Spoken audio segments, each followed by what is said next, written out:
majorité des pays sont vassalisés. Et donc, ceux qui sont là, la réalité, c'est ça, hein, c'est des marionnettes au service de l'Occident.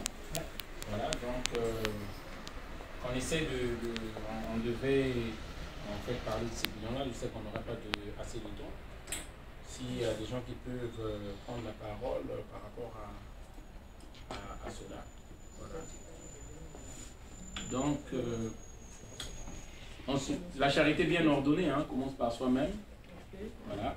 Je m'excuse encore pour le retard que nous avons eu. Et je sais qu'on n'a pas assez communiqué sur cette rencontre-là. Il y a d'autres personnes aussi, lorsque j'étais au volant, qui m'ont demandé l'adresse. Donc, je ne les vois pas ici. Donc, ça veut dire que, comme je n'ai pas eu le temps d'envoyer l'adresse, ils ne sont pas venus. Voilà, donc, je n'ai même pas le temps encore de pouvoir leur envoyer l'adresse. On avait fait une affiche.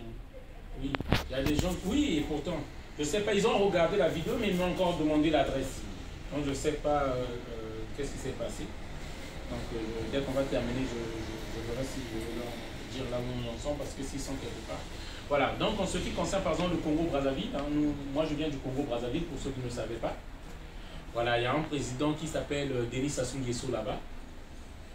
Il est arrivé au pouvoir en 1979. Il est arrivé au pouvoir en 1979. Donc en 1977, il venait déjà d'assassiner un président qu'on appelait Marien Ngouabi. Donc c'était un commando, on va dire, un groupe de personnes qui ont fait ce coup-là.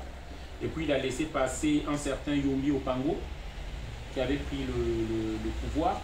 Et par la suite, lui-même, il va prendre le Yombi Opango, le mettre en prison et prendre la place. Parce qu'il avait la position qu'il fallait, donc ministre de la Défense, ministre de l'Intérieur. Voilà, donc il avait ces possibilités-là de pouvoir faire ce coup de là. Donc il arrive en 1979. Et jusqu'en 1989, le peuple congolais commence à se lever, à dire qu'on est fatigué de la gabégie, du népotisme, du tribalisme et tout. Donc c'est la conférence nationale de 1990-1991.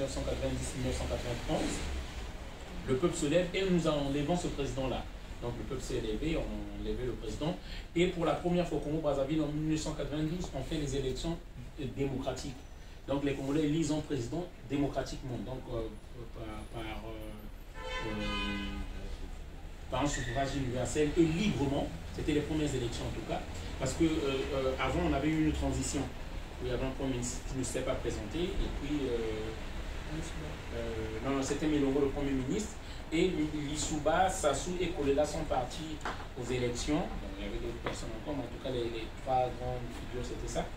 Et Sassou perd. Dès le premier tour il perd, et au deuxième tour c'est Lissouba et Kolela. Le président d'Ibri, qu'est-ce que je dis Kolela, comment on l'appelait déjà Bernard Kolela, pardon, voilà, le prénom. Bernard Kolela.